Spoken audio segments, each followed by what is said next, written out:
আমাদের এই চেনা পৃথিবীর আড়ালে এক অচেনা জগৎ আছে। সেই জগতের নাম আমাদের অবচেতন মন। বিজ্ঞানীরা বলেন মানুষের শরীর পৃথিবীর সবচাইতে শক্তিশালী মেশিন।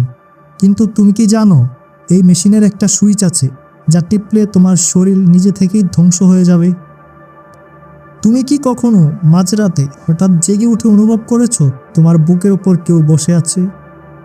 তুমি চিৎকার করতে চাচ্ছ কিন্তু তোমার গলা দিয়ে আওয়াজ আসছে না। হাত পা নাড়াতে চাইছো কিন্তু শরীর পাথরের মতো স্থির হয়ে আছে। এই অবস্থাকে আমরা বলি স্লিপ প্যারালাইসিস।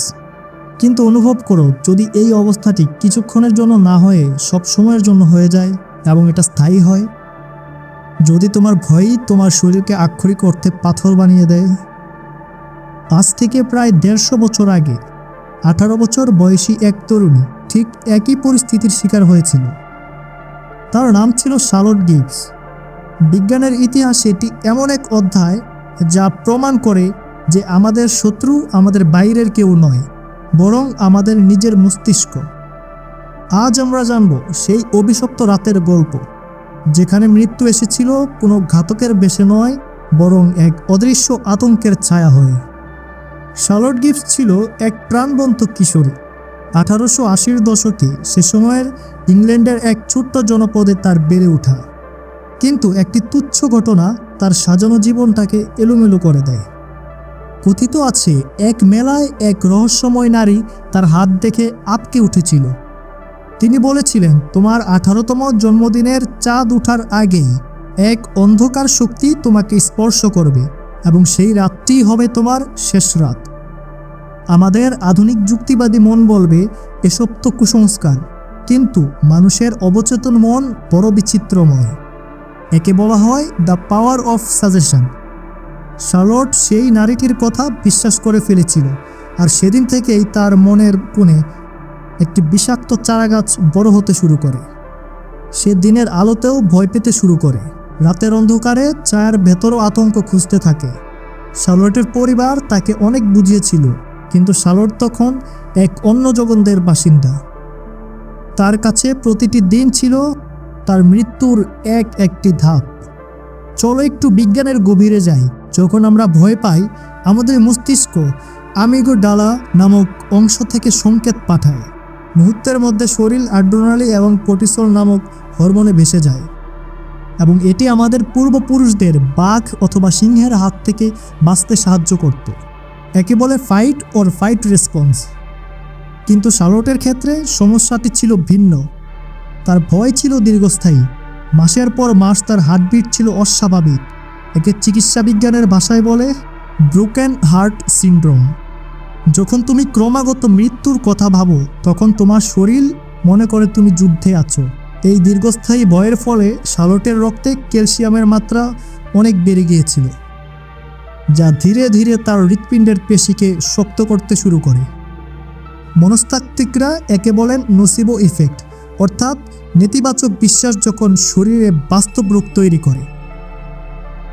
ধীরে ধীরে শার্লটের 18তম জন্মদিনের আগের রাতটি চলে আসে। পুরো বাড়িতে এক শুনশান নীরবতা। শার্লট তার ঘরে একাই ছিল।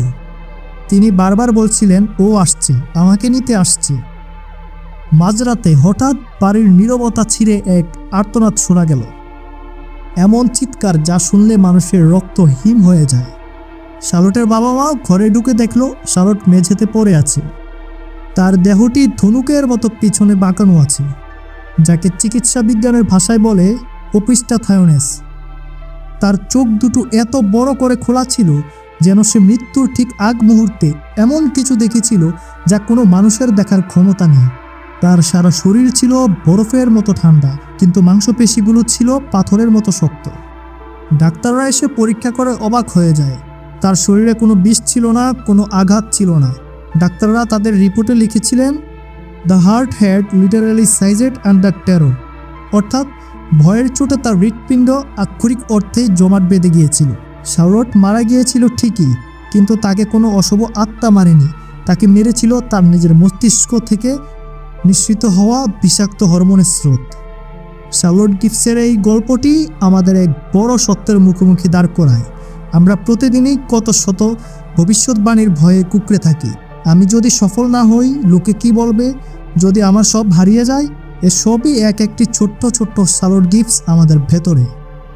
ভয় থাকা ভালো, কারণ ভয় আমাদের সচেতন রাখে, কিন্তু ভয় যখন আমাদের জীবনের চালক হয়ে বসে তখন আমরা বেঁচে থেকেও মৃত। আধুনিক গবেষণায় দেখা গেছে ইতিবাচক চিন্তা এবং মানসিক প্রশান্তি আমাদের রোগ প্রতিরোধ করার ক্ষমতা বাড়ায়। শার্লট গিবসের কাছে সেই মানসিক শক্তি ছিল না, তিনি তার ভয়ের কাছে আত্মসমর্পণ করেছিলেন। আমাদের মনে রাখতে হবে, আমাদের মস্তিষ্ক একটি দুধারী তলোয়ার।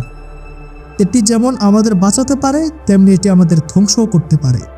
আপনার জীবনের গল্প লেখেন আপনি নিজে, কোনো রহস্যময়ী নারীর ভবিষ্যৎবাণী নয়। শার্লট গিবসন সেই অভিশপ্ত ঘর আজ হয়তো নেই, কিন্তু তার ইতিহাস রয়ে গেছে।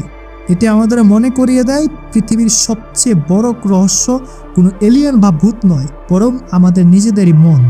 ভয় কখনো কখনো মৃত্যুর থেকেও গভীর হয়, কারণ মৃত্যু একবারই আসে, কিন্তু ভয় মানুষকে প্রতিদিন একটু একটু করে মেরে ফেলে। অন্ধকারে দাঁড়িয়ে থাকা সেই অজানা আশঙ্কা, নীরব স্পন্দনের ভেতর লুকানো আতঙ্ক, সেখানেই মানুষ সবচেয়ে বেশি একা হয়ে যায়। মৃত্যু কেবল শরীর কেড়ে নেয় ঠিকই, কিন্তু ভয় সে আগে কেড়ে নেয় সাহস, শান্তি আর বেঁচে থাকার আলো। এই ভয় থেকে বাঁচতে অন্ধকারের সঙ্গে যুদ্ধ করতে হয় না, শুধু একটি ছোট্ট আলো জ্বালাতে হয় নিজের ভেতরে। নিজেকে মনে করিয়ে দিতে হয় ভয় সত্য নয়, সে কেবল মনের তৈরি ছায়া। যত তুমি পালাবে সে তত বড় হবে, আর যত তুমি তাকে চোখে চোখে রাখবে সে তত ছোট হয়ে মিলিয়ে যাবে। তাই ভয় থেকে মুক্তির পথ হলো একটু সাহস, একটু বিশ্বাস আর নিজের হৃদয়ের ওপর গভীর ভরসা রাখা, কারণ শেষ পর্যন্ত ভয়ের চেয়ে মানুষই সবচেয়ে বেশি শক্তিশালী। দেখা হচ্ছে পরের ভিডিওতে অন্য কোনো রহস্যময় সত্য নিয়ে। ততক্ষণ পর্যন্ত ভালো থাকো।